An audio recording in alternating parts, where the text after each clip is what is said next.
किस रूप में आकर नारायण मिल जाएगा।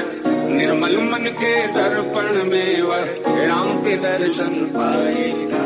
पता नहीं किस रूप में आकर नारायण मिल जाएगा। निर्मल मन के दर्पण में वह राम के दर्शन पाएगा।